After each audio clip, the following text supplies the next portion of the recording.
Hello friends, അസ്സലാമു അലൈക്കും. Welcome back to my channel. ഇന്ന് ഇഡ്ലിക്ക് നല്ല അടിപൊളിയായ ഒരു ചിക്കൻ കറി ഷെയർ ആക്കുന്ന വീഡിയോ ഇഷ്ടമായി ലൈക്ക് ആക്കോർ, സബ്സ്ക്രൈബ് ആക്കോർ, ഷെയർ ആക്കോർ. ಫಸ್ಟ್ ಗೋರಿಯಾಡೆ എടുത്തിട്ട് ಎಣ್ಣೆ ಬೀತೋನು.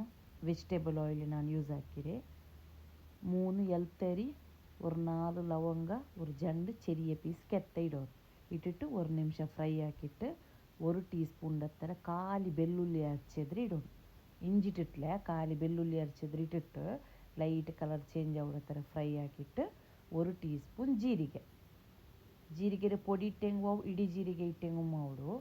ഒരു 5 ടൊമാറ്റോ ವಾಶ್ ಹಾಕಿയിട്ട് നല്ല ബോയിൽ ആക്കണം. അതിൽ ടൊമാറ്റോരെ ಬೇಪಾಟಿಟ್ಟು ಅದರ തോലെಲ್ಲ എടുത്തിട്ടുണ്ടല്ലേ ಗ್ರೈಂಡ್ ಹಾಕಿದ್ರೆ ನಾನು ಇದಕ್ಕೆ ಬೀತಿರ. ഇപ്പോൾ ഈ ടൊമാറ്റോ ഇട്ടിട്ട് ടൊമാറ്റോയുടെ തണ്ണിയെല്ലാം ആറരത്തരണങ്ങ് ഫ്രൈ ആക്കണു. ಬೇನಾಯ್ತು ಉಪ್ಪಿಟ್ರೆ 1 ಟೇಬಲ್ ಸ್ಪೂನ್ ഇഞ്ചി ಬೆಳ್ಳುಳ್ಳಿ ಪೇಸ್ಟ್ ನಾನು ಇಟ್ಟಿರಿ. ಫಸ್ಟಿಗೆ ಖಾಲಿ ಬೆಳ್ಳುಳ್ಳಿ ಅರಚದು ಮಾತ್ರ ಇಟ್ಟರೆ.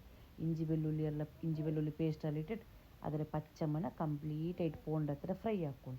പിന്നെ ചിക്കൻ മസാല പൗഡർ ನಾನಿവിടെ ಎವರೆಸ್ಟ್ ರಂಗಲ್ಲಿ ಚಿಕನ್ ಮಸಾಲ ಪೌಡರ್ ಯೂಸ್ ಹಾಕಿದೆ.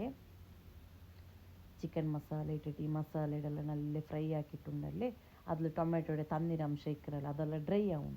അതിൽ പിന്നെ ഞങ്ങൾ ഇതിക്ക് ചിക്കൻ ഇട്ടിട്ടുണ്ടല്ലേ, ഒരു 5 നിമിഷം ഇങ്ങനെ നല്ല മിക്സ് ആക്കിയോണ്ട് വേണം.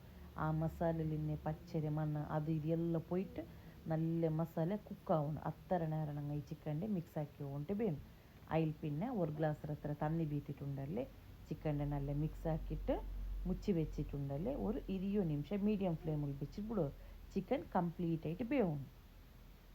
ഇപ്പം നോക്കൂ, ചിക്കൻ ಎಲ್ಲ ಬೆಂದರೆ ഇത് ഇപ്പോൾ ലാസ്റ്റിಗೆ garam masala powder 1 teaspoon. Chicken masala നല്ല കമ്പനിയുടെ യൂസ് ആക്കൂറ. അപ്പോൾ കറി ഉണ്ടല്ലേ നല്ല ടേസ്റ്റ് ഇട്ടുകൊണ്ട് ഒരു നീരുള്ളിയുടെ ക്യൂബ് പോലെ കട്ടാക്കണം. ടൊമാറ്റോയുടെ ബിത്തെടുത്തിട്ട് അങ്ങനെ കട്ടാക്കണം ക്യൂബ് പോലെ. പിന്നെ ക്യാപ്സിക്കം ടൊമാറ്റോ നീരുള്ളി ഇട്ടിട്ട് എല്ലാം മിക്സ് ആക്കിയിട്ടുണ്ടല്ലേ, ഒരു 5 നിമിഷം മുച്ചിട്ട് നല്ല ബോയിൽ ആവും ಬಿಡೋರು. ഇപ്പോൾ നോക്കൂടെ കറിയുടെ മേലെല്ലാം ഫുള്ളിങ് ഓയിൽ കാണ്ടല്ലേ, കറി പെർഫെക്റ്റായിട്ട് റെഡി ആയിട്ട് ഇഡ്ലിക്ക് പത്തിർക്ക് ഏതൊക്കും നല്ല ഒരു വീഡിയോ ഇഷ്ടമായി ലൈക്ക് സബ്സ്ക്രൈബ് ഷെയർ ആക്കോ.